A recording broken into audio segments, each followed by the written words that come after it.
AATROX the Darkin Blade. Whether mistaken for a demon or a god, many tales have been told of the Darkin Blade, but few know his real name or the story of his fall. In ancient times, long before the desert sand swallowed the empire, mighty champion of Shurima was brought before the sun disk to become the avatar for a now forgotten celestial ideal, remade as one of the ascended. His wings were golden light of dawn, and his armor sparkled like constellation of hope from beyond the great veil. AATROX was his name. He was at the vanguard of every noble conflict.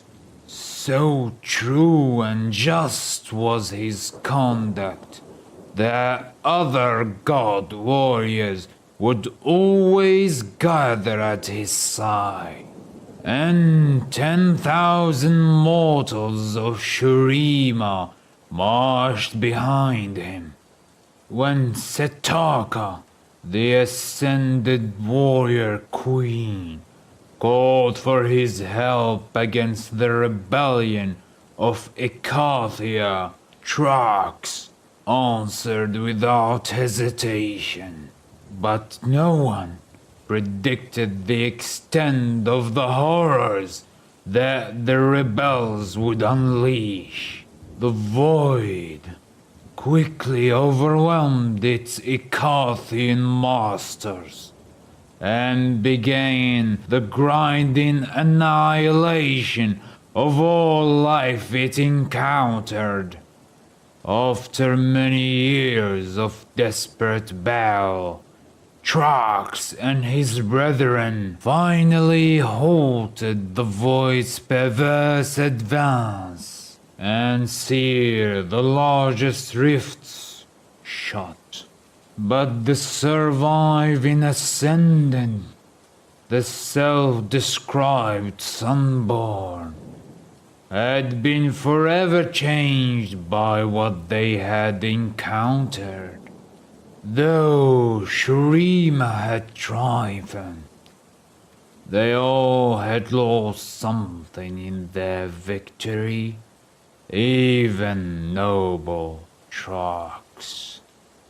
And in time, Shurima fell, as all empires must, without any monarch to defend, or an existential threat of the void to test them.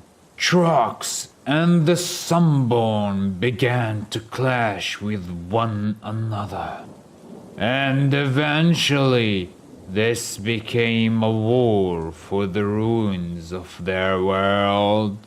Mortals fleeing the conflict came to know them instead by a new and a scornful name, the Darkin, fearing that these fallen ascendant were as dangerous to Runeterra's survival as the void incursions had been.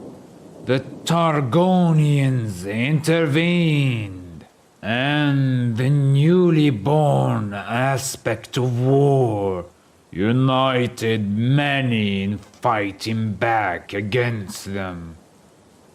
Never fearing any foe, AATROX and his enemies were ready, and he realized only too late that they had been deceived.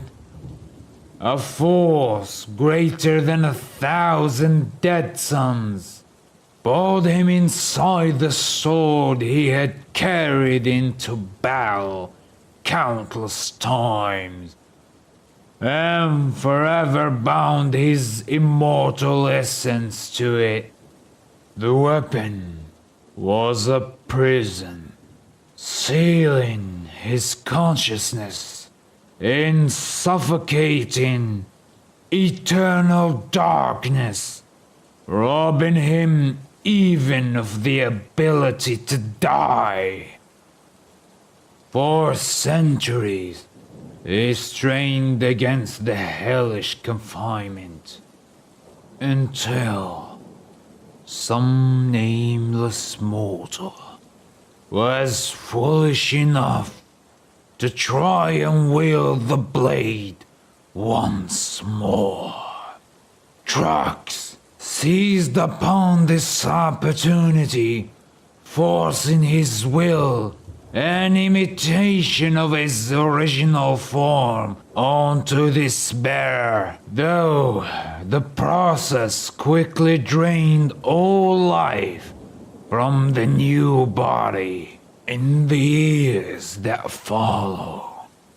AATROX groomed many hosts, men and women of exceptional vitality for fortitude, though his grasp of such magics had been limited in his life. He learned to take control of a mortal in a span of a single breath, and in battle he discovered he could feast on his victims to build himself ever larger and stronger. AATROX traveled the land, searching desperately, endlessly, for a way to return to his previous ascended form.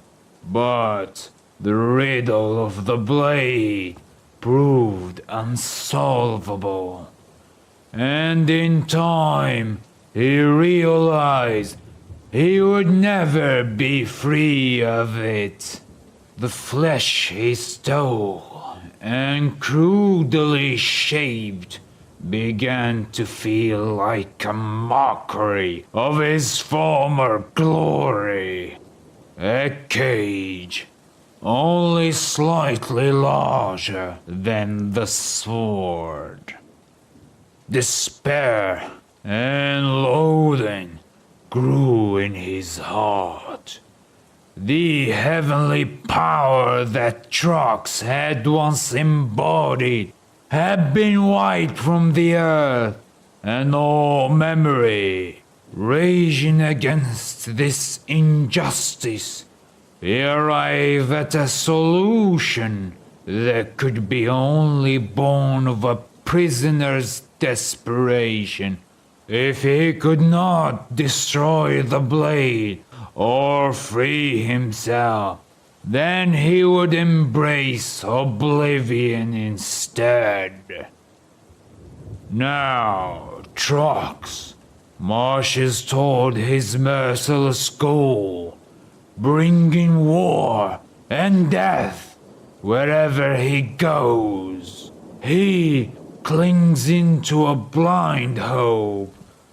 If he can drive all of creation into a final apocalyptic battle, where everything else is destroyed, then maybe he and the blade will also cease to exist.